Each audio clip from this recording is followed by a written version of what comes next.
AI is definitely the name of the game right now. So what's going to be the adoption rate of LLMs like ChatGPT, like Google's Gemini, for people to start there instead of starting on, let's say, google.com for their searches? There's already people who are doing that. I think that the percentage of people who use those as their kind of first entry point is probably going to be lower than a lot of people think, just because most humans are very used to what we do. We build habits. Google.com, we've been going there for a decade. I think a lot of people are going to just continue doing that. If they start their search on Amazon, they're going to start their search on Amazon. If it's Google, etc. So I think over time, you'll definitely see the percentage of people who start in LLMs increase. But I think it's going to be a while before the increase is so significant that people would not see value in advertising through the current big platforms like Google.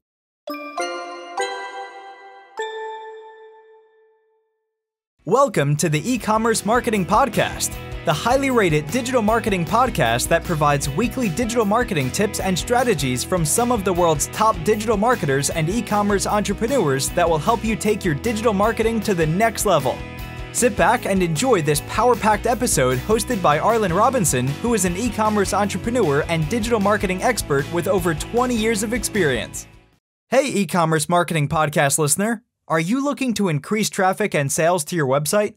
You can do this by launching your own affiliate program. Just visit getosi.com and sign up for a free trial today. That's getosi.com. Now get ready to hear from your e-commerce marketing expert of the week as they drill down to give you details on marketing strategies that can help grow your business.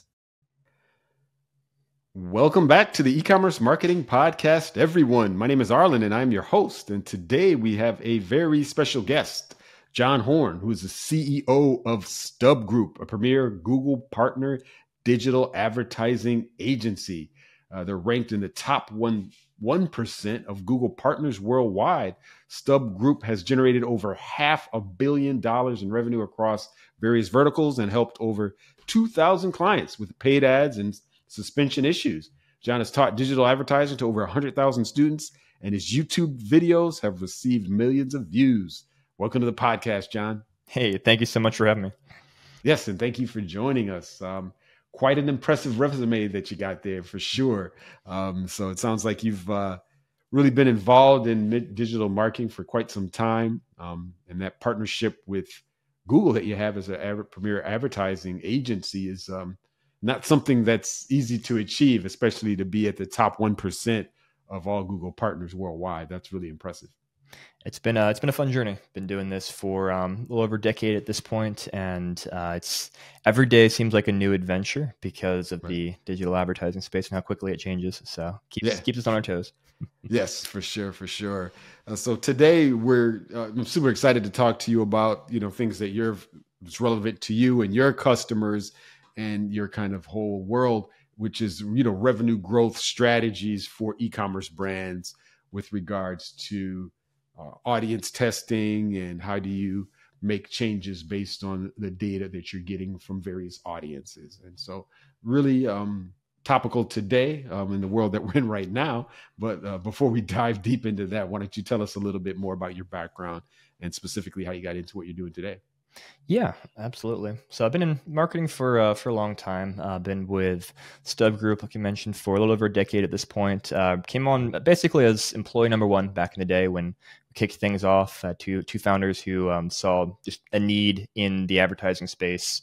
So much was moving from traditional over to digital. So many businesses needed help figuring that out and help stewarding those ad dollars. And so we started StubGroup to do that and really, bootstrapped and figure things out ourselves. So, okay, how do we run this thing called Google Ads? How do we make it work on behalf of our clients? And, expand it from there to Facebook ads, Instagram, all the other, paid social and paid search as well.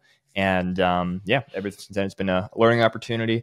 Outside of that, I get to live in Texas, outside of San Antonio, Texas, with my wife and two little boys who keep us very busy as well.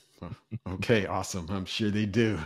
Well, that's good to know. Good stuff. Thank you for sharing that.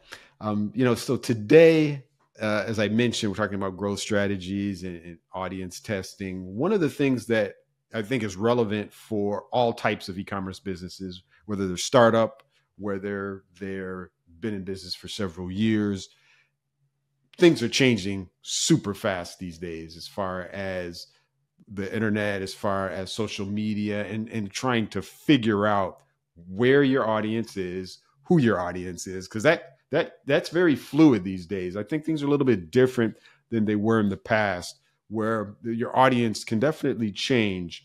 And so in order to determine what the best audience is that you should target at that particular moment, if you can explain how a brand would use in order to test audiences and find out what's the best audience that's going to resonate with their brand. How does a brand use Google Ads to do this type of testing that will eventually lead to revenue growth? Yeah, fantastic question. So one of the things I think a lot of advertisers or businesses don't realize about Google is just how many different places you can reach people just through Google's advertising ecosystem. A lot of people think about Google as Google search, and that is kind of the lowest hanging fruit often that we start with. And so it's not to be ignored by any stretch of the imagination. But you also have things like YouTube, the Google Display Network, which is a lot of the ads that you see as you browse different websites online, and things like Gmail and Google's Discover app and so forth. And so when we're working with advertisers, really it's about figuring out, okay, first of all, how are people looking for the product that the advertiser sells? So some people are, I'd say, more kind of needs-based advertisers, where people are actively searching for what they sell. And that's a fantastic fit for things like Google Search and Google Shopping campaigns, because those are in response to someone querying, hey, how do I buy an umbrella today? And cool, we sell umbrellas. We know they're searching for that. Let's get them to our website and try to make a sale. But then you also have a lot of advertisers that are a little more, maybe I don't know if once-based is the right way to put it, but they're selling things that people might not know to look for. Random example, we had a client we worked with, they sold kind of around Christmas time, those letters to the North Pole or letters from the North Pole. And that's the type of thing where it was a really compelling offer. And once parents kind of saw it, that was really cool. But they didn't necessarily think to search of that as a gift option for their kids. So it wasn't really something top of mind necessarily, at least for some people. For some people it was, for some people it wasn't. And so for those types of more kind of once-based or push marketing, you want to spend more time on channels like YouTube, where you can go reach out, get your video ads in front of people. Potentially Google's Display Network, although performance there isn't always amazing, so we could talk more about that. But really, you got to understand, are people searching for what I have? Are they not? And then how do I go and reach them where they are or where they're searching? Right. Now, once they've determined this and determined that there's a market there, they determine what type of audience that they need to actually reach. How do they then translate that knowledge to creating a successful Google ad campaign? Because it seems like that's, I guess, half of the work, but then how do you put that into practice? Absolutely.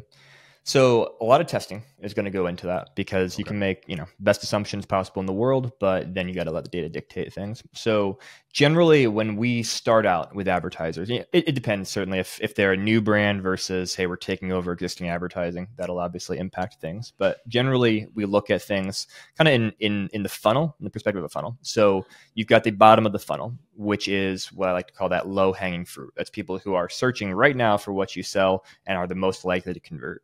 And most of the time, we're going to want to capture as much of that traffic as we can profitably. And when I say profitably, obviously there's a level at which you can't afford to pay X amount for a click based upon your conversion rate. So it's not like you can go out and get all that traffic, but that's where the testing comes in. You got to figure out, okay, what's our conversion rates? What kind of average cost per clicks can we afford to pay? What can we do to improve our conversion rates, to get our cost per clicks down, things like that, and try to really tap out as much of that low hanging fruit as possible. And then generally we'll work our way up the funnel, which is, all right, hey, we've got all that low hanging fruit captured. We've got things working, firing on all cylinders, moving forward. Awesome. Let's keep running that. And then next, how do we go after people who are a little bit higher up in the funnel? Maybe they don't know that we sell this product or solution, but they need it. And so let's look at creative ways through Google, things like YouTube, as well as through other platforms like Facebook, Instagram, to identify the type of person who matches the people who are purchasing our products, who have the need for our products that our current customers have. And then how do we start making them aware, through great creative, through video ads, etc., that we sell this product, and then really just kind of work your way up through the funnel and trying to make each step profitable, and obviously also measure when you're spending those ad dollars higher in the funnel, how is that then also impacting the bottom of the funnel? Or do we see more people now searching for our product because they've seen our video ads, and now our lower hanging campaigns are doing better because more people are aware of the brand? Right. Good points. One thing that I kind of want to throw in the mix of this with Google ads, these video campaigns and display ads, there's a lot of these options, of course, for brands that are advertising. We're still, I guess you could say, at the early stage of this whole, I guess you could call it almost a revolution, the AI revolution. Yeah. And there's a lot of people in my space, in the tech space, that are pretty savvy that, and I've heard this multiple times before, that say that, okay, is that type of advertising going to have a place 3-5 years from now when we have all of these large language models, the chat GPTs and all of these other models, where someone can just go get an instant answer to their question, have it query the web now, with most of these tools can do now, and compile a set of results. How do you see that kind of getting into the mix? And for someone that's considering advertising, is there going to be enough eyeballs on their ads, considering you have all of these other ways that people can find their answers to questions? Yeah, AI is definitely the name of the game right now. And so something that I spent a lot of time thinking about. And I've got a couple, let's say, categories of thoughts there. So first category would be, what's going to be the adoption rate of LLMs like ChatGPT, like Google's Gemini, for people to start there instead of starting on, let's say, google.com for their searches? Yep. And I think, obviously, you've got early adopters. There's already people who are doing it. That's their go-to. And I think that percentage will grow over time. Yes. I think that the percentage of people who use those as their kind of first entry point is probably going to be lower than a lot of people think, just because most humans are very used to what we do. We build habits. Google.com, we've been going there for a decade. I think a lot of people are going to just continue doing that. If they start their search on Amazon, they're going to start their search on Amazon. If it's Google, etc. So I think over time, you'll definitely see the percentage of people who start in LLMs increase. But I think it's going to be a while before the increase is so significant that it'd be to a point where people would not see value in advertising through the current big platforms like Google. Yeah. Right. I would also say that advertisers really need to think of themselves as not being platform dependent, but as, hey, you are just trying to connect with potential customers wherever they are. And so if they are spending their time in LLMs and searching, hey, what are the 5 best water bottles to buy, as an example, those types of queries are going to be so valuable to OpenAI, to Google with Gemini, to whoever the winners of the LLM races are, that I believe they're going to find ways to monetize that, and you're going to have ads there. And so it's not as much a factor of you're missing the opportunity to have ads there. It's just going to be a different placement, a different platform. Yeah. And obviously, many searches that take place right now, there is no purchase intent there, so you don't really need ads. If I'm looking at, hey, what date did Mount St. Helens erupt?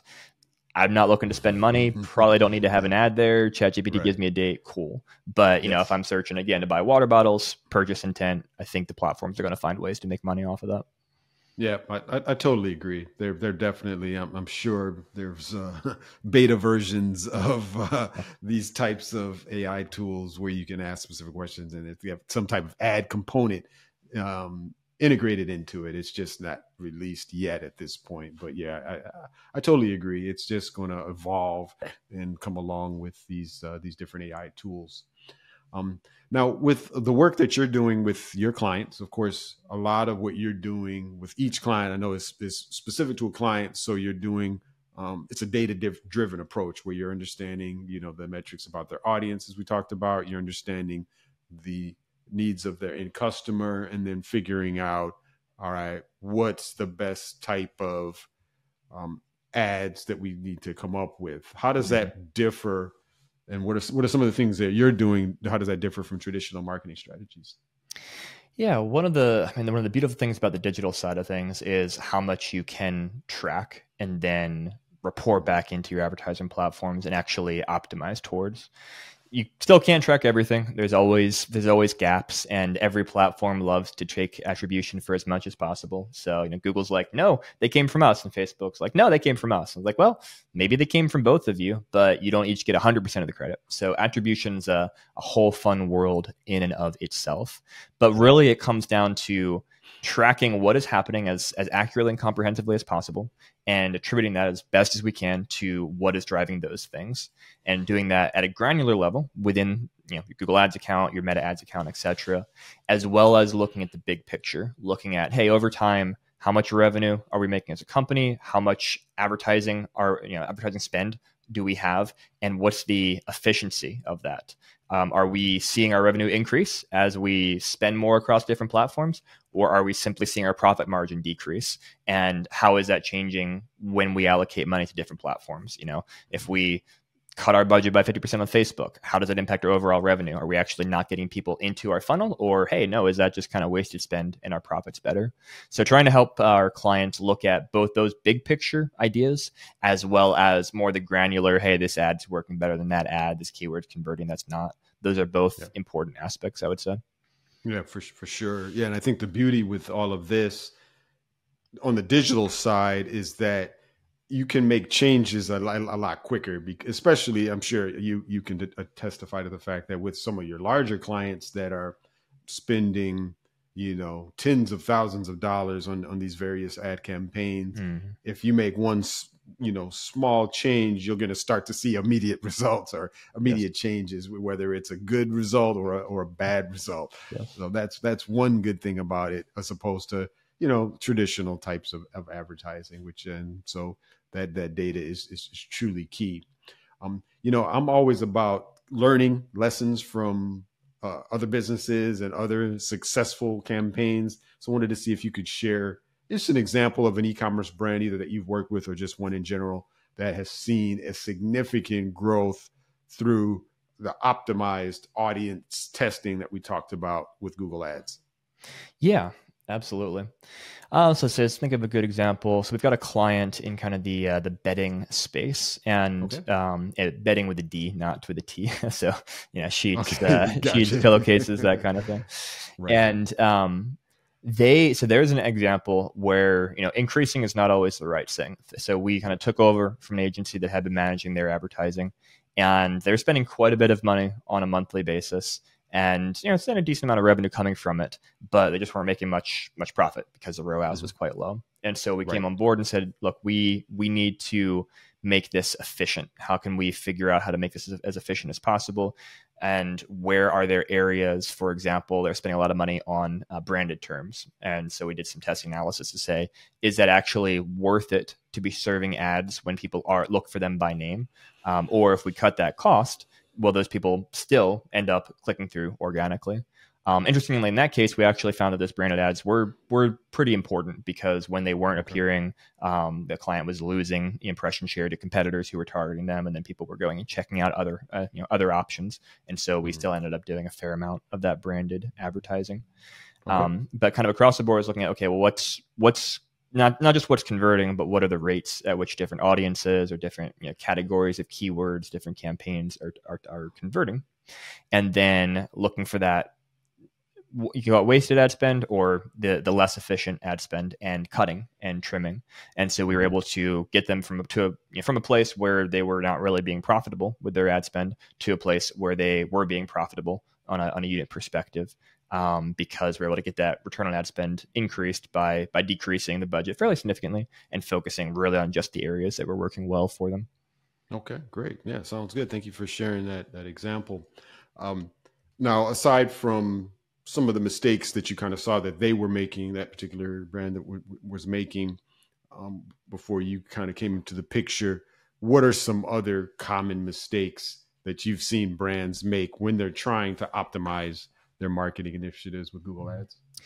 Yeah, common mistakes. One I'll put out there is viewing their advertising and marketing as a magic bullet that's going to fix everything, and focusing everything just on their ads. But like, okay, we've always got to be testing different ads and amazing ads and beautiful ads, and hey, that's important. But then they're not looking at their website, and we're having conversations like, hey, we tried adding something to your cart, and did you know you have like this random $800 fee that you're adding to this $150 product? That's a real example from a week ago. And they're like, oh, no, we didn't know that. So, really it's just, looking at your advertising, super important, got to be doing, but also looking at your website, your experience. How are people navigating? Are there weird things breaking on your site that you're not aware of? Are you having high abandon rates in your cart? Well, cool, let's check that out. Maybe your shipping prices are wrong. There's so many things that can go wrong. And it's not just, fix it once and forget it. Yeah, because there's always, new variations of issues in the website side of things. So I would say just pay a lot of attention as an e-commerce brand to your website, how people are navigating and purchasing, and looking at that conversion rate. Yeah, for sure. Yeah, I like to call it with the acronym. If you're a brand or anybody that has a website, it's ABT. Always be testing. You always have to be looking at these things, especially now when you're talking about like that one particular client that had that erroneous fee there in the shopping cart that they weren't aware of. And there's other things that come into play these days because now, there's so many more browsers out here now. It's not just Chrome. It's not just Chrome, Safari, and, Edge or the Microsoft side. There's like a ton more. We've got Arc, we've got Sidekick, we've got, what's the other one? Brave. Brave. So, and these, they're starting to get traction, Arc is one that's really, they're getting a lot of backing. They're doing a lot of really creative things.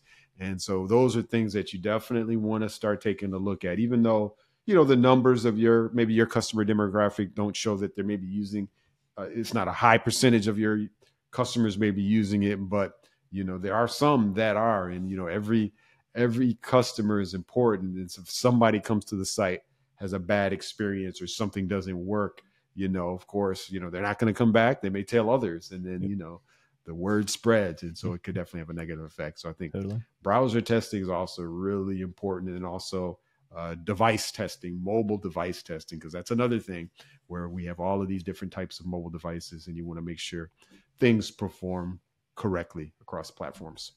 Yep. Yeah. And there's one way you can pretty cost effectively do that. Something we do for our own website is we just hire someone remote on a weekly basis, literally to go through everything, different browsers, different devices, and just try and break the site, and do that every week. And usually every week there'll be a list of things that came back of, oh yeah, these are problems. Let's fix these bugs. And that can be very effective. Okay. Interesting. In that particular case, with what you guys do you guys have a, I guess, kind of a SOP for them to follow, like where to go, or do you just have them go at it without any direction just to see what they uncover? Yeah, I'll give them some direction for sure. So essentially, hey, go through all the major pages, test filling out the forms. On our website, we're not an e-commerce website, so it's not a product to purchase per se. But if it were an e-commerce website, I'd also say, hey, here's a test, credit card to use to actually go through the whole thing and make sure that there's no obstacles in the conversion funnel. Again, use different devices, look for responsive issues, look for things that are out of place, look for buttons that don't work, and just kind of give them, general parameters to operate within. Yeah, for sure. Yeah, that's definitely something I totally agree. That has to be done on a continual basis. Well, John, as we get ready to wrap things up, looking forward into the future, I wanted to see what trends do you see in the integration of offline and online sales strategies over, the next few years, and how does that really tie into companies that are still, looking to do things with regards to Google Ads and things like that? Yeah, I would say it's certainly not a new trend, but it's just the reality now, which is that people spend a lot of time in both worlds, offline, at a physical big box retailer, as well as online. We didn't see, what a lot of people kind of thought would happen during 2020 time, when people were predicting this is the end of retail and everyone's going to do everything e-commerce. Now, retail is still, strong and healthy. People still go out and purchase things, but they also go out and look at things and then look them up online to see reviews and information, see if there's a better deal on Amazon, etc. And so I think for, every brand, you've got to think through very strategically, how can I maximize the places that I can be and the ways that people can purchase from me, while also keeping that efficiency in mind. Obviously, if you're like, hey, I want to get into Walmart, but you can't make profit doing so, then don't get into Walmart. Unless you can realize that, hey, if I break even in Walmart, and that creates so much brand awareness for me that people then come and repurchase online through subscriptions or whatever, then hey, maybe there's a real, significant play there. So I don't know that I have any magic ball readings to give, but I would just say kind of, common sense, be as many places as possible. And I don't think physical retail is going away anytime soon. Yeah, for sure. Yeah, I think with a lot of brands that are specifically in the e-commerce space, it's just the question of when or if it makes sense to go that retail route. Do they divert a lot of their resources and staff and all that it takes to go retail, or do they put those dollars on the e-commerce side and then funnel those, double down on things, hire companies like what you guys do to kind of maximize and improve their Google ads and go there. So I think that's the kind of crossroads that I see a lot of e-commerce brands that are starting to get a lot of traction. That's the kind of the crossroads that they take. Does it make sense to go the retail route, or would they be better to put the money just on the online side? So, I think it's a common debate. Well, John, this has been awesome. I really appreciate you coming on the e-commerce marketing podcast. I've learned a ton, and our listeners and viewers have as well. Before we close things out, I always like to shift gears just so our audience can get to know you a little bit better. You don't mind sharing one closing fun fact about yourself that you think we'd be interested to know? Fun fact. I love traveling and met my wife in England, even though we're both from the US. So it's a fun story we get to tell when people are like, hey, where'd you meet each other? Well, it was in Oxford, actually. So. Okay. Wow. Awesome. Yeah. You just never know. You never know who you'll meet or where you'll meet them. Never know. Interesting. Yeah. One quick question I have for you, because I'm looking at your background there for those that aren't watching or that are listening. Is that a sword on that rack that you have there? That is a sword. I love history. So that is a replica William Wallace sword from back in Braveheart times. Okay. Awesome. Really good stuff there, man. I know that's a pretty awesome conversation piece. I remember it reminds me of an experience that I had when I was in high school. I had opportunity of going to Cancun, a family vacation to Cancun. And this was kind of before Cancun was really built up like it is now. I mean, there was a lot of big hotels, but it's nowhere near where it is the way it is now. And we were on one of these tours in one of these areas where you had a lot of local vendors. It was kind of a local type city area. And there was a gentleman that I saw this impressive sword. It was, I don't know how to describe it because, I was in high school, but it was a decorative sword on like a base, and it was curved, almost like a machete style, but it was very decorative.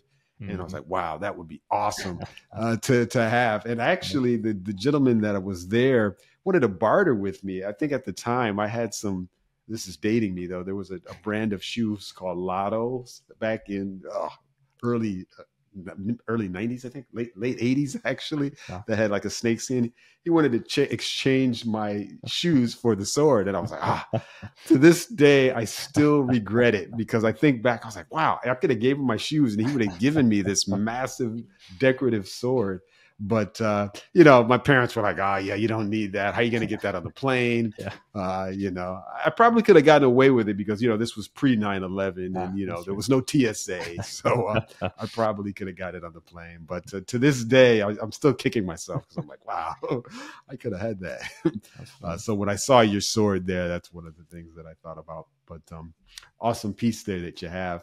But yeah, thank you for sharing that, your story about meeting your wife overseas. Lastly, before we do let you go, what is the best way for our listeners and viewers to reach out to you if they want to pick your brain anymore or hire your company for, your services?